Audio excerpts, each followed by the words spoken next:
Hi, this is Regeline Sabat, also known as Gigi, and you're listening to Walk With Me podcast. My guest today is Mistie Layne. Welcome to the show, Mistie. Hi, thank you so much for having me, Gigi. You're welcome. It's an honor to have you here today to discuss the upcoming event, the Global Virtual Panel of Recovering Drug Addicts on January 7th at 5 p.m. Eastern. Now, before we get started on that, can you tell the audience a little bit more about you and where are you from? I am from Texas, the big state of Texas, and I'm known as the Empowerment Resiliency Expert because I was a drug addict for 10 long years, and I'm so honored to be a part of this. And thank you, Gigi, for shedding light on this area that so many struggle with out there. Amen. Now, we do have a few questions that came in from an anonymous source. The first question is, what made you start? What made me start was a vulnerable time in my life, and I did not respect my moment of choice. I was 32 years old the first time I ever did a drug. I knew better. It wasn't peer pressure. I was in a place of depression. I was in a place of vulnerability after a 10-year marriage dissolved. And, I want to be really careful here that to take full responsibility for my choices and my actions. Just because I came out of a bad marriage doesn't mean it was his fault that I turned to drugs. I made that choice. But what made me start was just feeling kind of like I had given up. Nothing else in my life was working for me. I had the opportunity to try it. I did. It took me to that place where nothing else around me mattered. And that's what got me hooked, was that sense of irresponsibility. Very powerful. Now, the next question is, did you realize it was a problem? I didn't realize the first, say, 6 weeks or so, because I could manage it for about that long. But as with any addiction, any drug of choice, and any addiction there is, it's progressive. So no matter who you are, how strong you are, how tough you are, how much willpower you are, it doesn't matter, because we all end up defeated by the drug at some point when we hit that rock bottom, and we have to start learning to climb our way out. So it took a while for me. Of course, I started with cocaine, the powder, and that I could manage for about 6 weeks. The first time I ever learned how to smoke it and smoke crack cocaine, that was a whole nother beast. And I knew the first week, when I had to continually keep going back to it, that this was a problem for me. And at that time I started missing my work, calling in sick, staying behind a closed door. My kids were knocking on the door, "Mama, mama, mama, are you done praying yet?" Because they thought I was behind the door praying. I knew then, this is taking control of me. I'm no longer in control. Very powerful. Thank you for sharing that with us, Misty. Yeah. Now, the next question is, was the recovery easy, and how many attempts did it take to recover? Well, recovery is not easy, and recovery is never over. I feel that I will always be in recovery. I think that it's very important we realize we can be healed, but we need to work those steps that made us strong enough to heal ourselves to begin with continually. Um, it was very, my story, and I can't give it away yet. You have to stay tuned January 7th for this amazing summit. But, I had a horrific rock bottom, which I had gone to rehab after I wanted to quit. I wanted help. I went to rehab after rehab. They didn't work for me. I prayed. I made bargains with God. If you'll do this, I'll do that. Of course, I couldn't keep them, my end of the deal, because I was powerless to the drug. So I tried everything I knew to try. I was never successful alone in reaching recovery. It just didn't happen for me. For me, it took a rock bottom event that was horrific. It took God in my life to pull me through those dark times. And without those two things happening, I honestly, Gigi, don't think I'd even be sitting in this chair talking today. I think I would be long past from this world. Very powerful.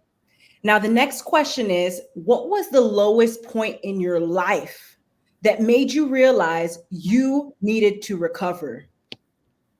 There's so many low points. I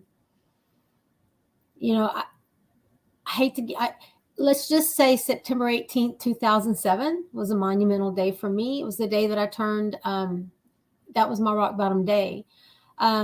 Like I said, it was a horrific event. I don't want to give it away just yet, but I can tell you that the event led me facing a 40-year prison sentence. And I went to jail. I went to jail for a long time. I went to prison. Didn't do 40 years, obviously. I was very blessed, but it was a very horrific thing. But there's many things that led up to that. I mean, I've been through rape. I've been, prostitution, put myself in so many situations where, like I said, I shouldn't even be alive today. And every one of those events made me say to myself, okay, Mistie, what are you doing? You're out of control. Your life is out of control. And that's when I would stop long enough to put myself in rehab. But that was just the surface for me. It wasn't until I started using writing. And I tell people all the time, writing is the therapy that saved my life, because we have to heal. We have to give ourselves space and time to do the grieving that we didn't even know we needed to grieve. There were things in my childhood that I had buried and stuffed down with little Debbie cakes or promiscuous sex or whatever it was to take the attention off of my pain that I had never dealt with. And those things were fueling this void that I felt that the drug was filling for me. So there was so much in it, Gigi, that I realized that I needed to heal from. So that's kind of with me. The writing is kind of what helped me propel through it all after that really horrific event. Amen. Thank you for sharing. Now, what would you tell an individual who's in middle school, high school, college, or an individual in general who feels as though drugs is the only answer? What would you tell those individuals? I would tell them to respect their moments of choice, to really try to think past the tip of their nose. Their decision that they make today is going to affect their future in so many ways. We don't think about it when we're in the middle of a drug spree committing crime. We don't think about what those felonies are going to do to our record when we live our adult life, right? And try to get real jobs and raise families.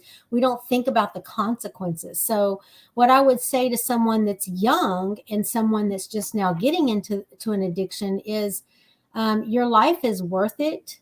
Find what's going to work for you. No one has the magic answer. Different things work for different people, but don't stop looking. Don't stop trying until you find what works for you, and seek professional help. And, I want to add, my advice to someone young, because you specifically asked for the younger generation, is very different from someone older that's been through an addiction. If you don't mind, I would like to say something now about that, if that's okay. Okay, so someone that's been through, like myself, through an addiction, there I did a lot of damage. I've got a lot of dirt on my record and things, and I'm trying to overcome my past. Is you've got to step over your own shadow so that you can live today. You've got to not let your past rob your future. And the only way that we can do that is to forgive ourselves. And that journey needs to start. We need to start that self-forgiveness journey right now, today, and say in the mirror, it's okay. I made mistakes. As long as I'm doing right now and I'm moving forward, it's okay. Step over your own shadow and start living your life in the present. Amen. And what is your best advice to someone who began using drugs after a traumatic event? What would you tell those individuals? Well, you need to go to the core. Like I said, I used writing and discovered there was a lot of pain inside of me. Whatever that traumatic event sparked in you, you need to address it. You need to heal from it. You need to give yourself the space and time to grieve it, whatever it is. And again, I go back to seek professional help. There are people out there that are trained professionals to help you. And sometimes it's not even safe. We suppress things. The human body is so amazing. We want to preserve ourselves. So what we do when we have traumatic events is we suppress it. And it's not until our psyche is ready for that information to come out that we are able to handle it. That's why I was 30 years old before I ever remembered some things that had happened in my childhood, because I wasn't able to, my body wasn't ready for it. So be prepared if you do start a writing journey that there's going to be some things that are going to come out, and you need to have professional help to help you deal with those things. Amen. Thank you, Mistie, for joining us today. Absolutely. And ladies and gentlemen, make sure to tune in and hear more of what Mistie has to say, but also the other speakers from all over the world as well. And we are grateful for our sponsors also. Now, the event is the Global Virtual Panel of Recovering Drug Addicts event, and that will be on January 7th at 5 p.m. Eastern. We will be live on the social media platforms such as Facebook, and it will also be transcribed on the podcast Walk With Me. So tune in, and we look forward to seeing you all soon. You can reserve your virtual seat today by going on Facebook, type in the search engine, Global Virtual Panel of Recovering Drug Addicts event. And also you can find us on Eventbrite and reserve your virtual seat. See you then. God bless you and be safe. Bye.